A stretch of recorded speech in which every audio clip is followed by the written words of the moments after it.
Salut, là c'est je vais vous raconter une des petites anecdotes qu'on a eues pendant notre voyage avec mon compagnon Emery, donc pendant notre tour du monde.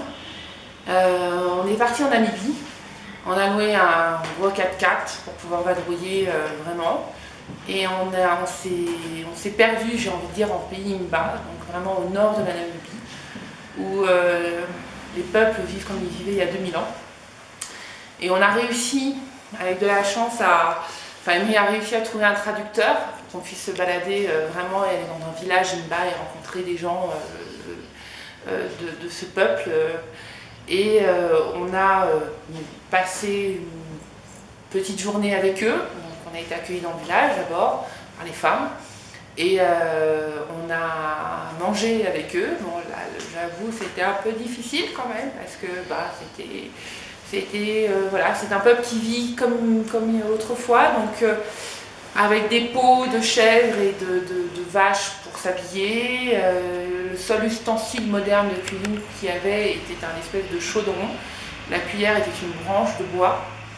Et on a discuté avec eux, on a pris comment ça s'appelle, l'espèce de tabac chiqué local, un peu particulier aussi.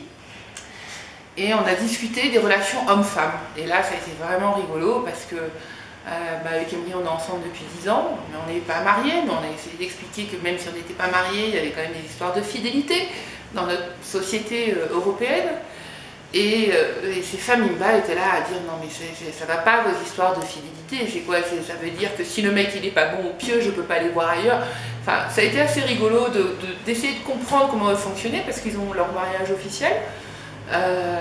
Et puis il y a le reste, et qu'une femme, finalement, une femme elle peut aller voir un peu où elle a envie d'aller voir, si elle estime qu'elle en a besoin.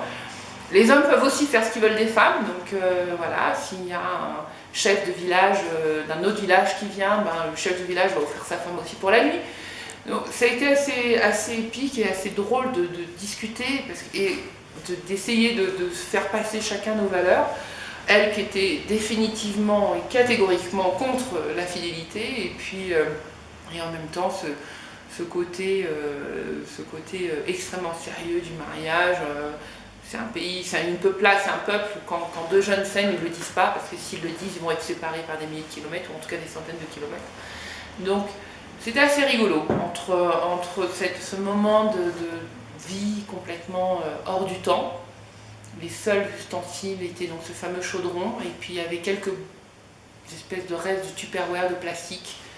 Et on a vécu un moment assez fort, assez détonnant, on va dire, dans ce voyage, parce que c'est des gens d'une humilité et d'un niveau de simplicité extraordinaire. Je me rappelle une des femmes qui était un peu gênée, qui disait « mais vous mangez avec nous, nous qui sommes si sales », et nous qui lui disions « mais attendez, on est tous pareils, on est tous des êtres humains ». Donc voilà, c'était un petit clin d'œil. Sachez que si vous allez en pays Mba, les histoires de fidélité, tout ça c'est un peu compliqué, mais sinon c'est bien sympa. Voilà, ciao.